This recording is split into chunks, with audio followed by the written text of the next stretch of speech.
Good afternoon, everyone. My name is Greg Tisdale. I'm the Sage 100 practice leader at VBCC, and I'm here today to give you an overview demonstration of Crystal reports. And let me just jump right into our agenda for today.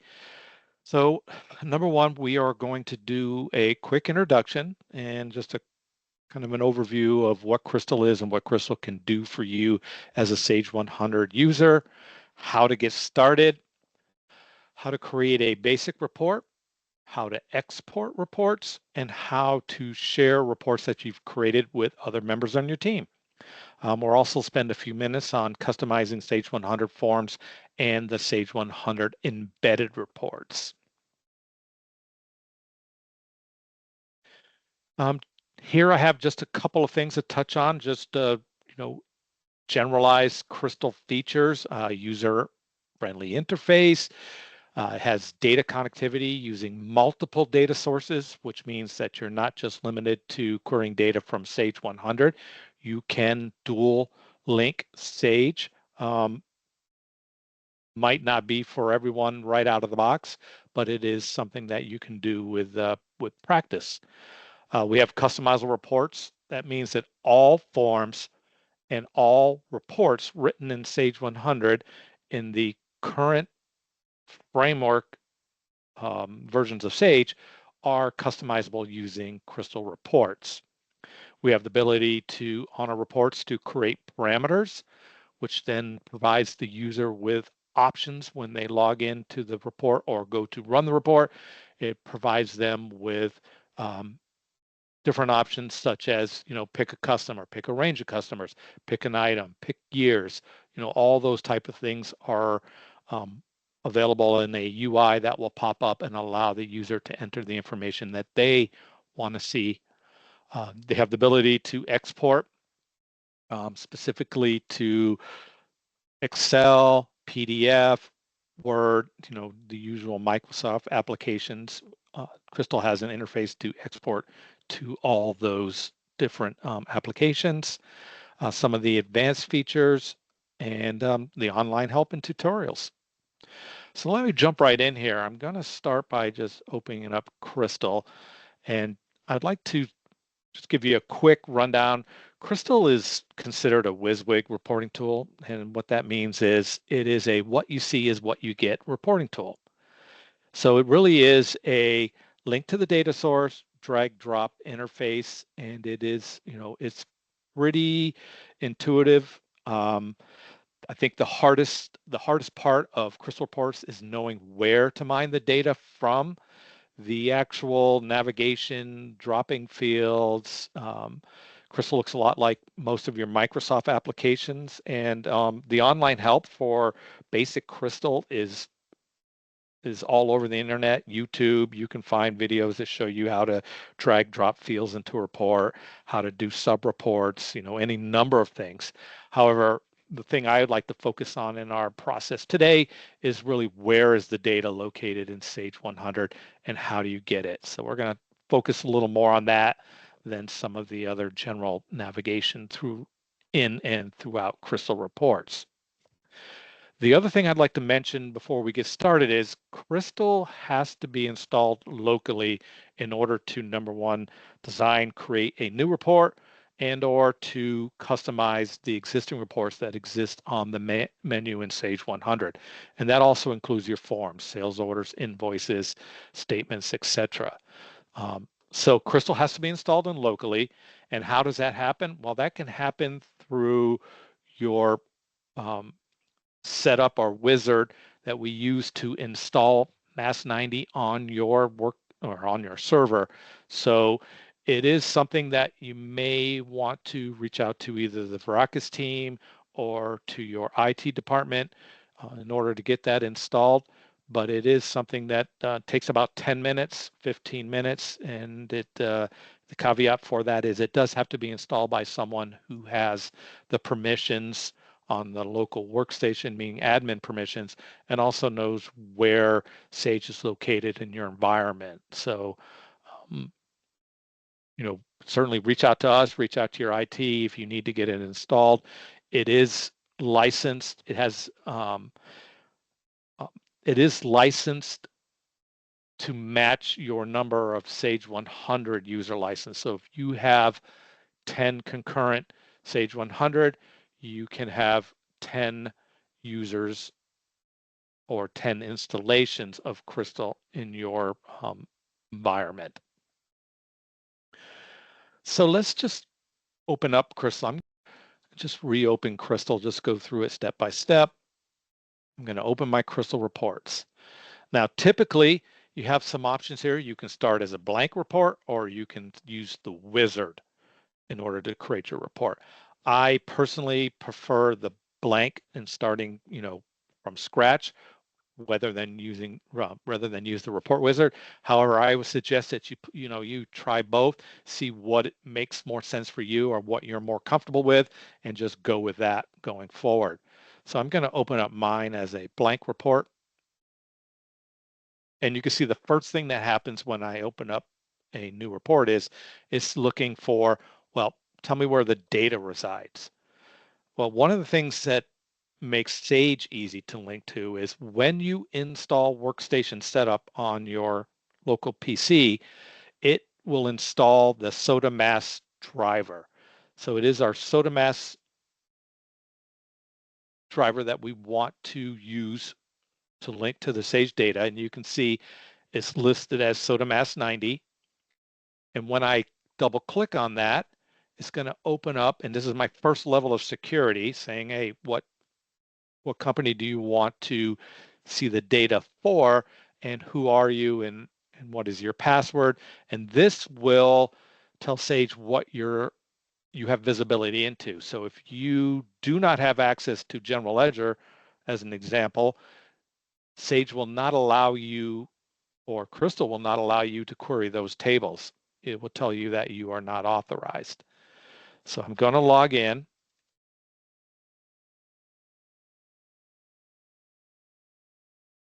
And you can see once I do that, that I have a slew of different tables. Now, Sage 100, out of the box without any third-party products has, give or take, depending on your modules, somewhere in the neighborhood of 1,000 to 1,200 different tables. And that can get increased depending on what you've added, in terms of third parties. So there's a lot here. So the hard part, in my opinion, or the difficult part, is trying to determine where the data resides. So some of the naming conventions you can see are pretty intuitive. If I'm looking for customer, for instance, I'm going to say, okay, customer exists in accounts receivable. That's AR. It's the AR customer. I'm going to go look, and I'm going to find, oh, here it is, AR customer. And once I find it, I just need to select it, and then I can move it into my selected tables bucket just to the right here. So I can select multiples, or I can select singles, and I can choose to move one, or I can choose to move all. So I'm just going to move the one table over in this example. And then I'm going to say, okay. And then what happens is I'm going to go and open up my Field Explorer. And I'm put that over here. All right. So this is my design area. As you can see, it's broken down into a few sections by default. You have a report header, page header, details, footer, and page footer. Now this is the minimum. In some of the forms and some of the reports, if you were to open those in Sage 100, you would see that there are a slew more sections available, and that depends on what the report is doing. But this is the minimum, and you can expand from there. Typically, for myself, I will go ahead and suppress the report header. Just going to expand that out a little bit.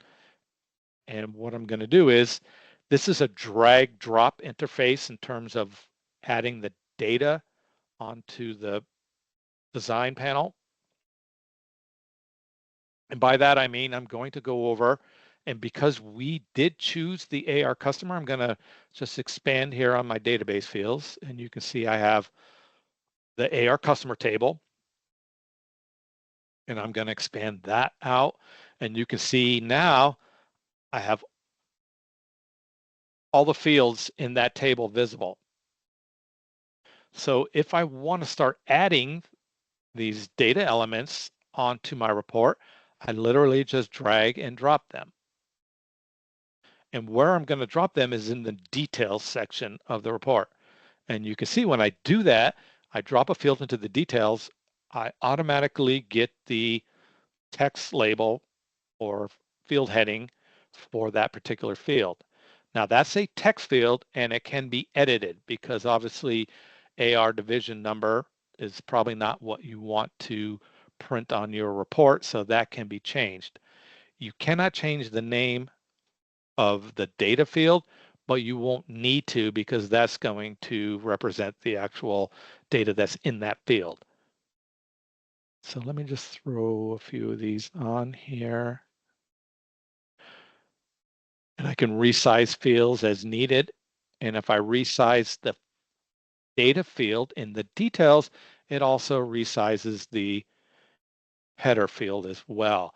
And those two are in essence linked together, meaning that if I move the data field, the label moves as well. So you can see I can do that. I can also move multiple fields together. And right now, you can't see this, but I'm using my cursor arrows on my keyboard to move this so that I can move one at a time. I can also just drag them and move them in that manner.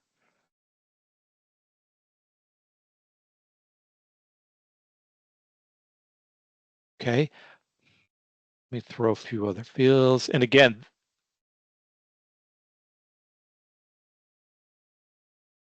the actual navigation and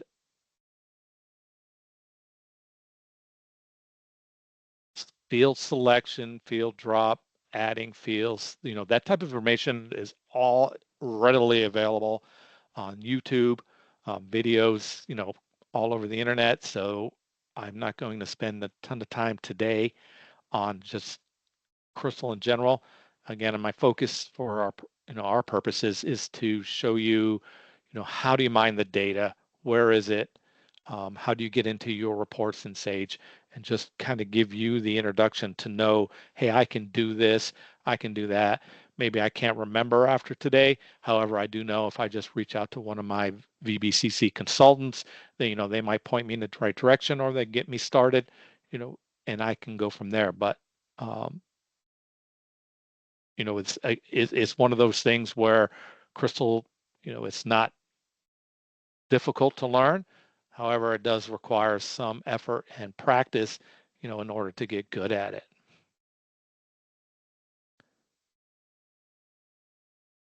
Oh, I'm just going to throw a few fields in like this. And then if I want to go from here and see what it looks like,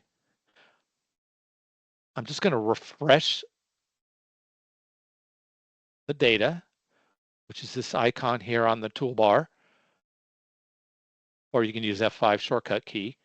But the refresh, and you can see I'm bringing in all my customers, their name, the city, the state, the zip. I'm working out of a,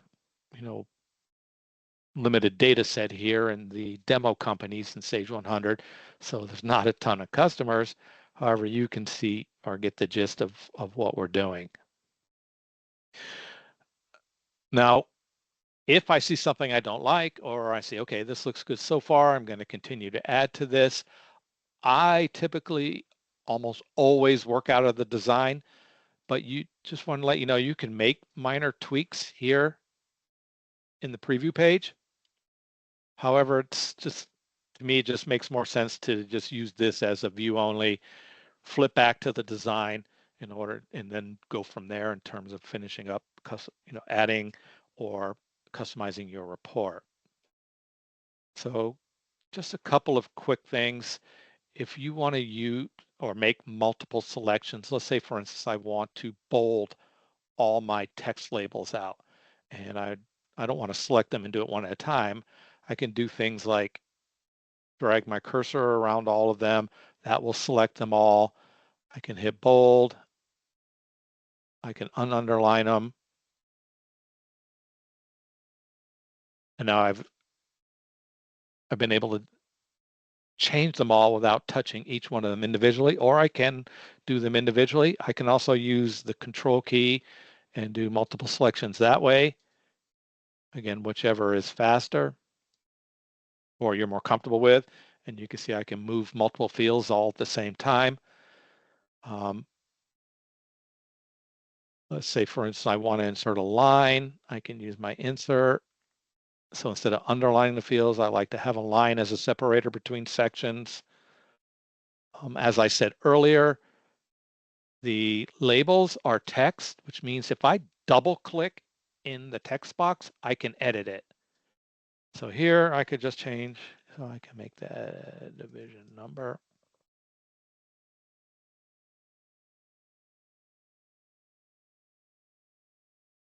And it gives me the ability to then customize labels, so I'm not stuck with the actual field names as my label names. So simple things like, okay. So pretty straightforward here doing so like this. This is an easy, this is just a customer list. One of the things I'd like to show you, because this is pretty important. If you want to add print date, print times, page numbers, page one of, those type of fields, those are all located under special fields. So those aren't data tables. Those are actually just Crystal, report related tables, and those are typically located under special fields. Not everything, but most everything is here. So if I want to put a page number in, if I want to put a print date in, again, I'm just dragging, dropping. If I want to get things aligned, if I want to align fields, there's a couple of ways. I can either visually just look at it and say, oh, okay, let me just try to line it up, see if that's right. Or I can select the field I want to align, then select the field I want to align to, right click once I have them both, and then I can do align rights, lefts, centers, and ensure that I have my fields all in alignment. The other way you can do that is to just double click here, and you can see now I have what we call a guideline. Once I have a guideline,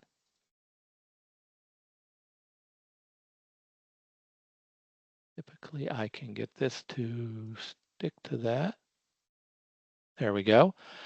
I can also use the guidelines for alignment. Now you can see once I have the guideline and I have a field that's attached to the guideline, you can see that and I'm not sure the technical name of this, but you can see I get these red corners that tell me I am connected or snapped to the guideline. And once I do that, I can use the guideline to move the fields. Again, there's multiple ways to do things. I will let you know that for almost everything in Crystal, right click on any field with a few exceptions. It will open up all the options that you have for that particular field, or all the things that you can do, to that field in terms of formatting, moving, making it the same size, those type of things. So right click is powerful in Crystal, and most everything you can do to a field is available via the right click. One exception is grouping.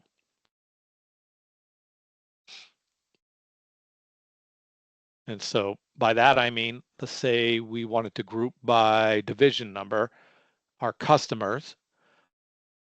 If I do my right click here, you can see I don't have a option for group. So what I would have to do is come up to the insert drop down, insert group. It's going to say by division number. I'm going to say okay. And now you can see I've added a couple of new fields now that I have a grouping. And if I preview this, you can see now I have my customers grouped by division 1 and division 2. So again, pretty straightforward.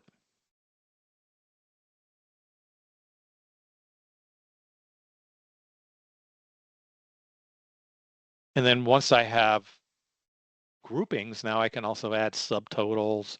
I can do some additional calculations that I couldn't do if I just have a single report that's just all detail. So groupings, I can go do as many groupings as I need. So I can group by customer, by invoice, by salesperson, or by customer, salesperson, invoice, any combination of that. Those can all be groups.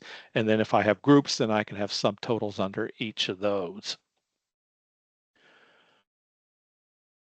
So I'm not going to save this particular report because really what I want to do next is just show you.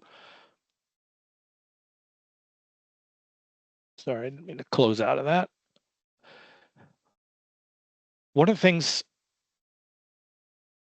in Sage that is particular to Sage is if you are looking for information on invoices, orders, purchase orders, those tables are typically at least two tables, a header and a detailed table. So when you're looking for invoices, when you're looking for open sales orders, when you're looking for sales order history, you're going to be looking for a detail and a header table. So let me just go, I'm going to do a quick open sales order report. And I know sales order is my key here. So instead of scrolling through everything, I'm just going to do shortcut to S. I'm going to go into sales order and I'm going to look for the two tables, my sales order header and my sales order detail. Now, one of the things in Sage that has always been the case, and it's probably less important now than it was in the past, but Sage has always recommended that we link from the detail to the header when we have these type of tables. So whether it be invoices, whether it be sales orders, whether it be purchase orders, we're going to link work tickets for those of you who have operations management. I'm going to link from the detail, which is the lines, to the header, which is your main tab, your totals tab, and your address tab. And what I'm doing when I do this, I'm going to show you the links, is I'm linking these two by common fields. Now, Crystal, out of the box, has auto smart linking. So it is going to want to inherently link by any common field names. Well, sometimes it does a great job and sometimes it does more than we need. So one of the things I'm going to do is I'm going to delete the link for the warehouse, because really what I need on this is really sales, just sales order to sales order. And one of the reasons one of the things I want to do when I'm linking is I want to link by as many fields as I need, but as few as possible. And I know that's kind of a, saying the opposite thing, but what happens is for every link I add to the report, I have to pass the data another time. So you can imagine on some of the history tables, i.e. AR invoice history.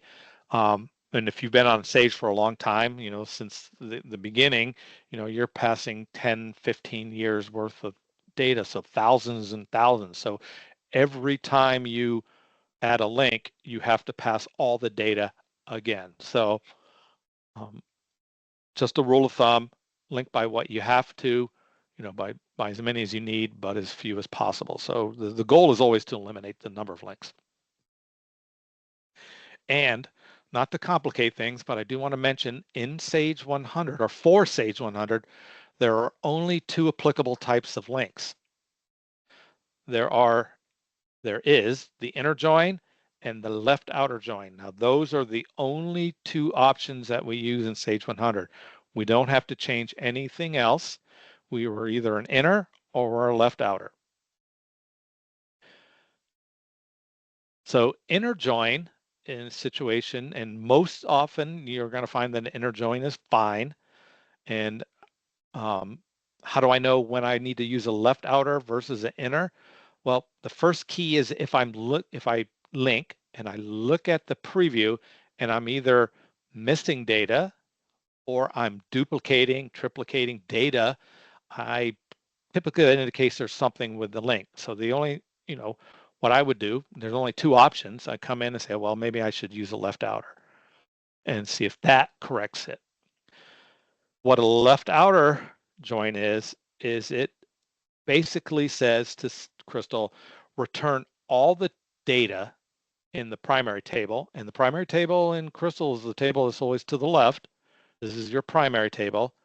Return all the data there, even if there isn't corresponding data in the secondary table. Equal join means I have to have data in both. And where does that bite me? Let's say you were salesperson. You have your salesperson codes on your invoices, on your sales orders, and you want to get the salesperson name. So you link the salesperson table. Well, if the salesperson code is in, but the name is not there, and you put the name on the report, if you are using an equal join, that record, that entire record will be skipped. So will not return the data because you have blank information in the field. Even though the codes exist, there isn't any data in the name. So, and the name field is on the report, it doesn't return the data. So I don't want to overcomplicate it. There's only two, left outer. If your inner isn't working, you can try your left outer. And if that isn't working, again, we're here to help. So you can give us a call. The other little caveat I'm going to mention is you're only able to have one left outer join per report. If you need to go beyond that, you need to add your table as a sub-report. We're not going to get into that today. We just don't have the time. It's a little more complicated. Takes a little more time, but I just want you to know one left outer per report. If you need more, you use sub-report. So you can do it. It just requires a different or another step. So I'm going to leave this as an inner. And I'm going to say OK. And I'm going to suppress that. I'm going to open up my Field Explorer. I'm going to basically now start designing my report. So one of the things I'm going to do here is, let's say, because my primary table, which was my main table, the one that was on the left is the sales order detail, I'm going to get the sales order number from there. And I'm going to start there. And then I'm going to go get the customer related data from the header information. So sales order,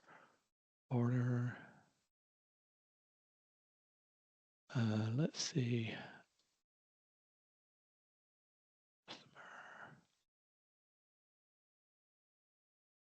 Vision, L2 name.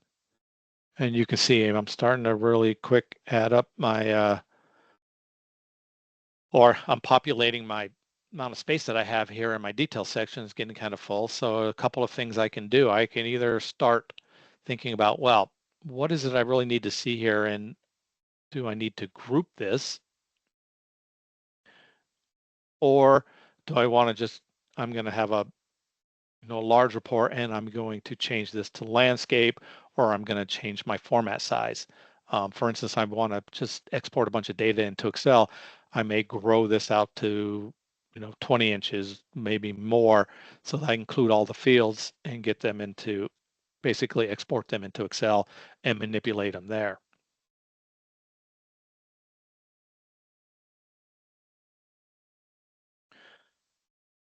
So in this case, though, I am going to do a grouping, and I'm going to change up right now. One of the things I want to show you too is quickly just touch on formulas. So I'm going to do a new formula here. And what I'm going to do basically is concatenate the division and the customer number via using a formula. So this is,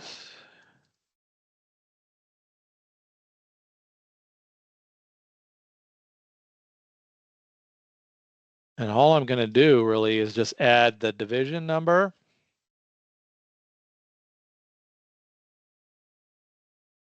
with a dash.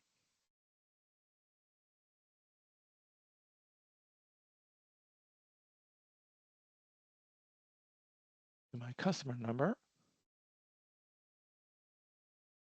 and basically marry those two up. So I'm going to check that. So this is my formula checker icon here, the X-2 check mark. Check it.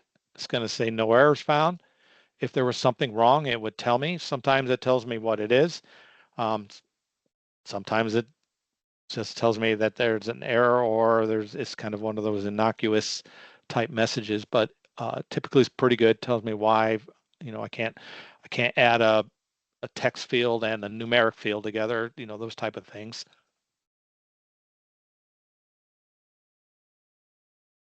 Okay, so I've checked that. I'm going to do save and close. And now I have a concatenated customer number. I'm going to get rid of my two fields here, and I'm going to replace them with a concatenated customer number.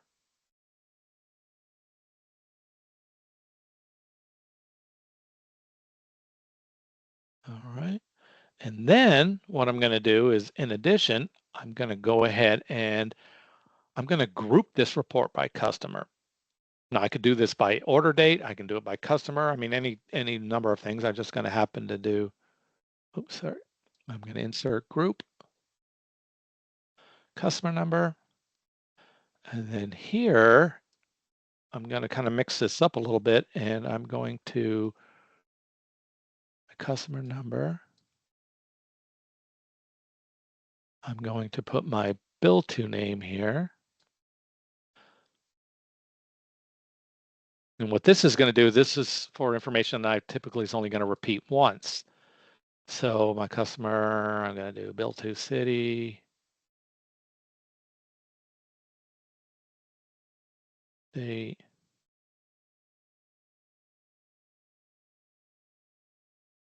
zip.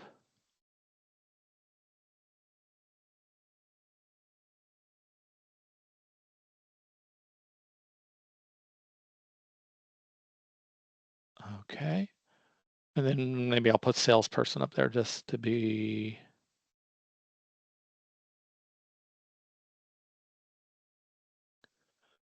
All right. And now in the body of my report, I'm going to get some more of the pertinent information in my mind, which is item, the item code, description. I'm going to start.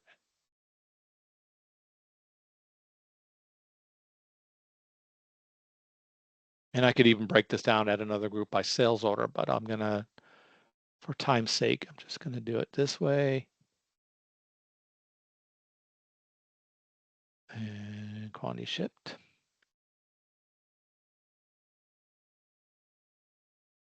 And my extension amount.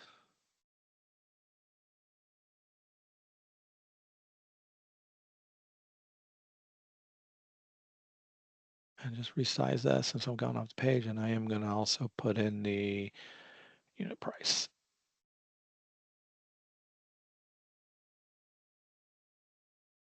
Okay.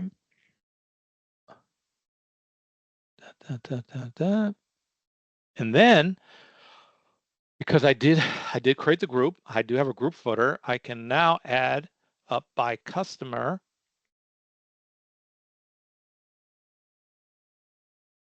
I can add up or summarize the extension amount. I'm going to hit a summary.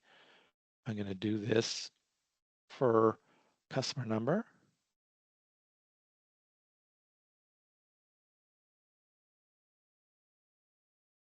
And I can also do it as the grand total. So I'm going to go back in, insert summary.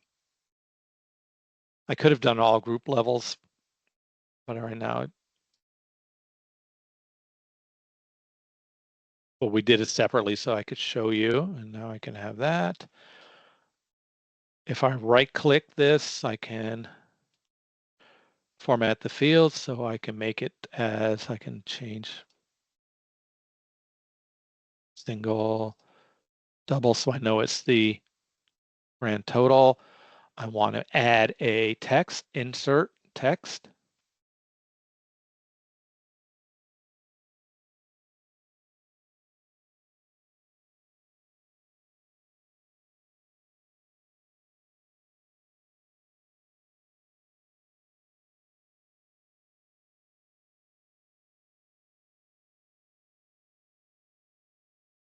If I get this unclick, there we go.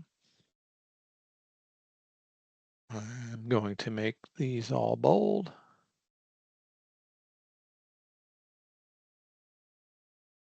And if I preview this by hitting the refresh,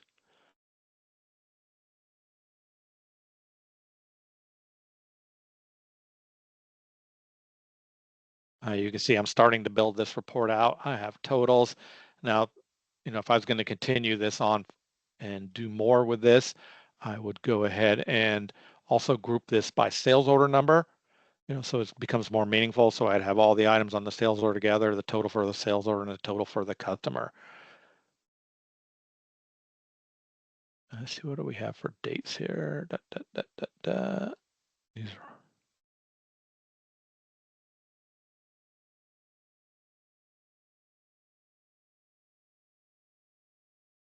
All right.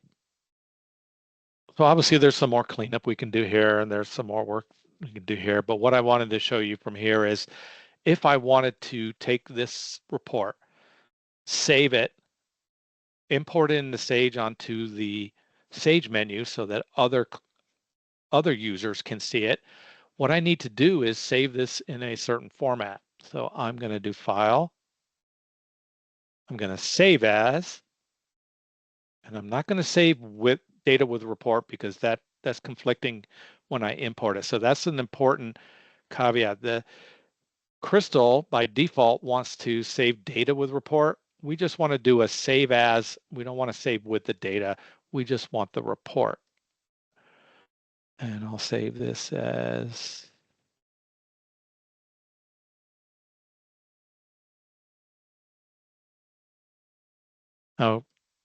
custom. So that's the key.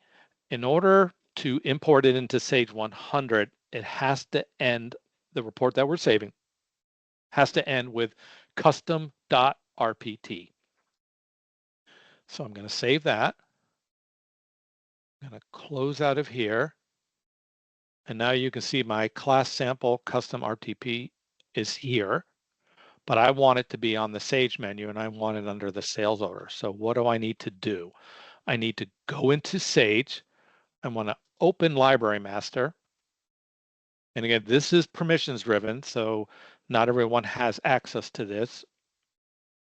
Under Setup, Report Manager, I'm going to add report to menu, and I'm going to have a wizard pop up, and then I'm going to next module is sales order. I'm going to find the report that I'm going to import. I'm going to do my class sample custom.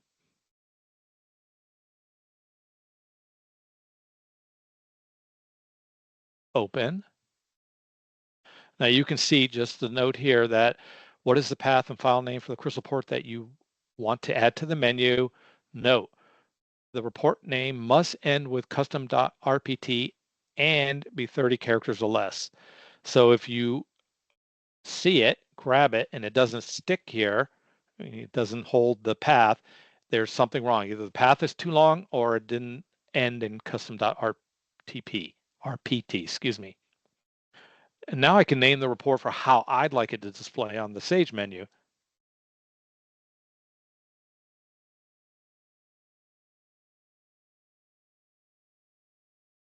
And then I get to pick the roles that will have access to see this report. So I can do individuals or I can do all. And then if I get this, if I select all and I shouldn't have, I can go back into the role in Library Master under security, role maintenance, and adjust it there as well. So it's not, you're not stuck with the selection that you just picked. Finish. Okay. I'm going to close out of here. And now if I go into sales order, okay, and I go under my custom reports, I should see my open orders custom. Now, once I've imported into Sage, I no longer have to log in order to preview it. If I run it from the desktop, if I'm not using a silent connection, and that is something we didn't talk about, but you can create a silent connection to Sage 100 using the Sodamask driver, which is already contains the login information, the company and the user.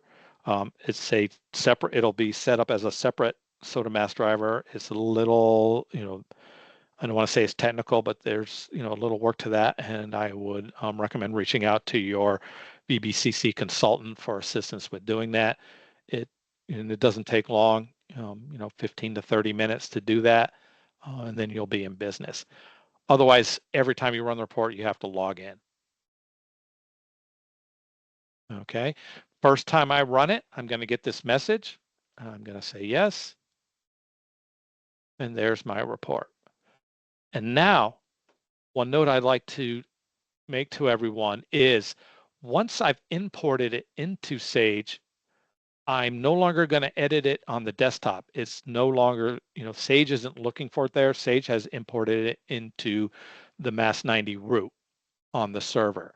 So if you want to edit it once it's been imported, then you're going to go back into that report manager option in Library Master, set up report manager.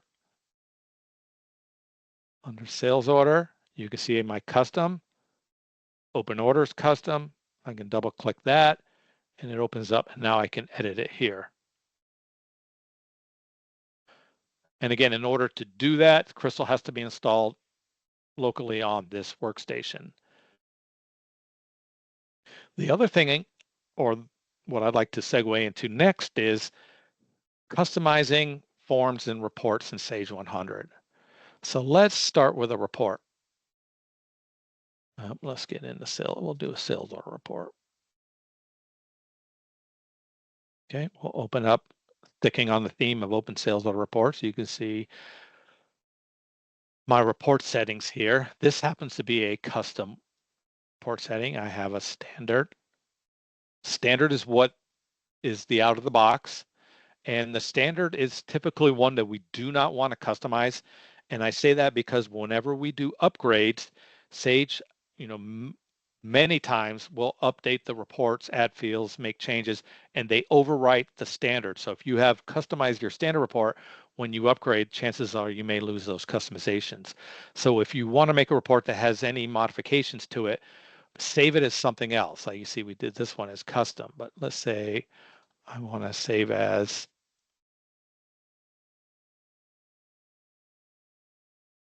call it test.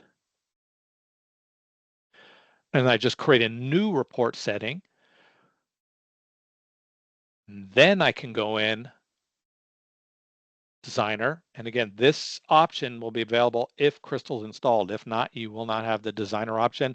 And it is also a library master permission for the specific role that's assigned to the user. So there's a couple of layers here to make sure in order, give somebody access to actually design reports. So I'm going to open up the designer and I'll show you. Now you can see here, there's a lot going on. So sometimes what I tell, people is sometimes it is,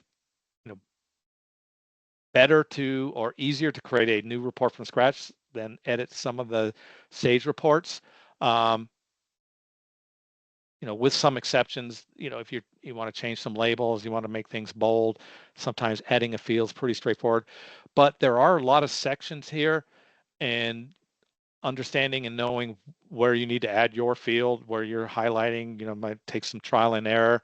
Some of these sections turn on and off based on the selections you make here in the parameters or the report selection UI. But the fact is you do have the ability to get in and modify and change that particular report. And then because you're saving a new report setting, you can determine how you want to run it. So whatever changes you make on the selection criteria here will also save or hold with this particular report. And then when you come in, you'll have more than one report to choose from. Sage will default to the last report that you ran, so that becomes typically your default. However, you can just use the magnifying glass to find the other versions if you're running multiple versions of the same report.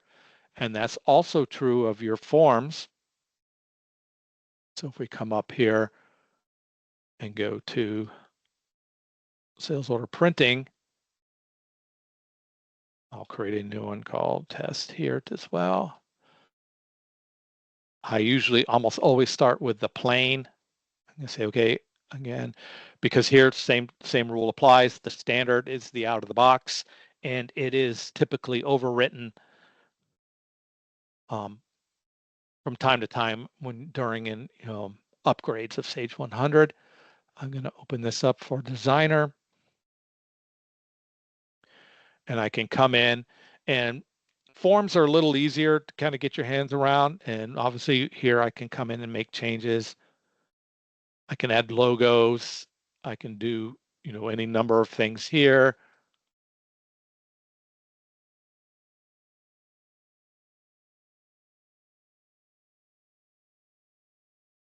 Change some of my field sizes, etc. So just, again, make modifications as necessary, save those, close out of that. And now you can see I have a new custom form that I have created. One of the other topics I want to touch on, so that's creating reports that are shared. We can add a custom report that you've done outside of Sage, imported into Sage on the menu so that other users can run it. You can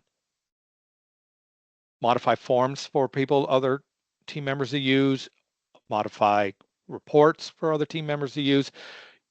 You can also create reports or modify reports so they export better by removing fields, some of the sections.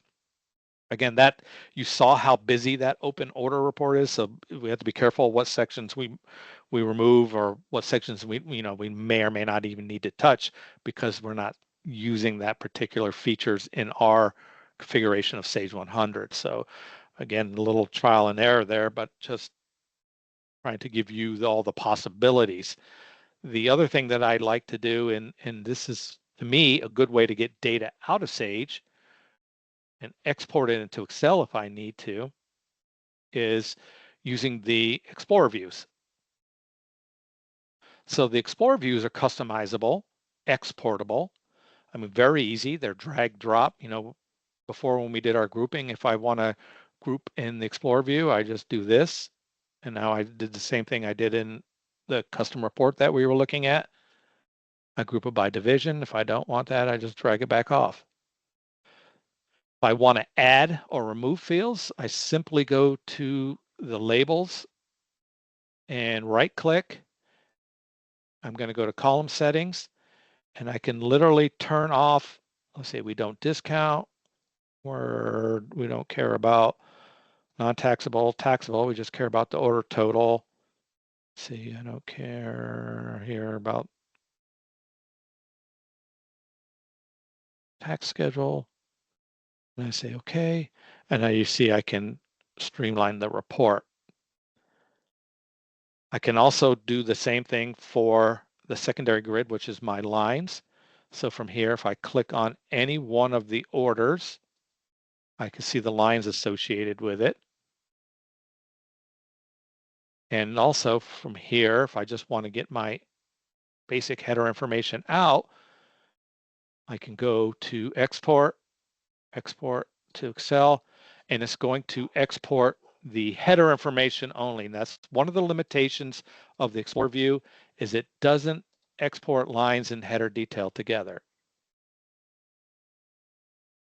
But it does a good job at just exporting out the header information, and from here I can manipulate it as needed. So that's easy way to get data out of Sage 100. So again, remember, right click, you can add columns, remove columns. We did remove columns, but if we want to add, we can come in, and there's other tables available. So any of the fields in the sales order header are available to add to the view, including user defined fields, if you had those. Okay. Then when you have a setting that you like, you can save that setting and name it.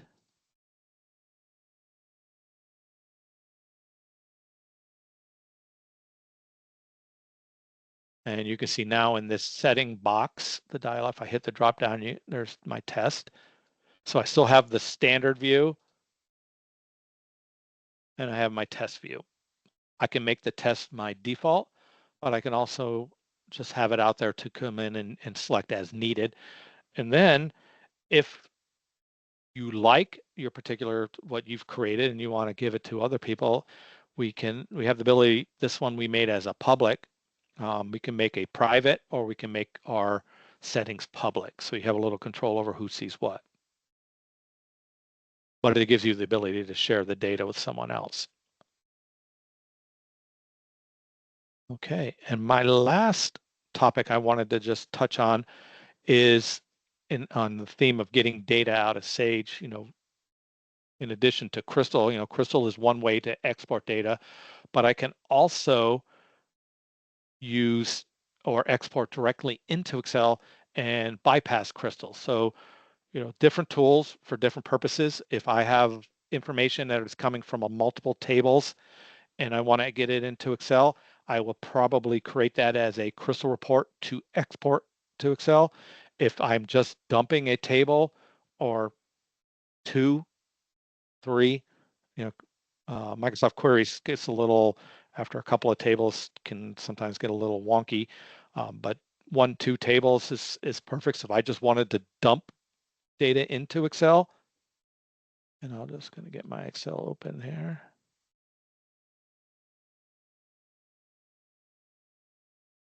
I'm going to go under data.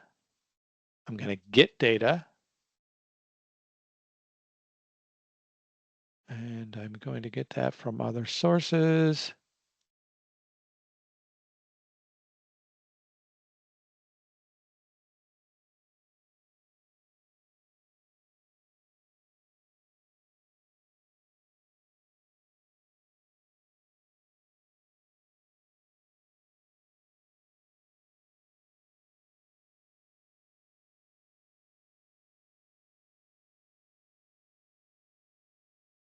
No, my new version of it, Excel doesn't have the Microsoft Query out of the box feature. I have to turn that on. I don't have that on in this particular, on this laptop, unfortunately.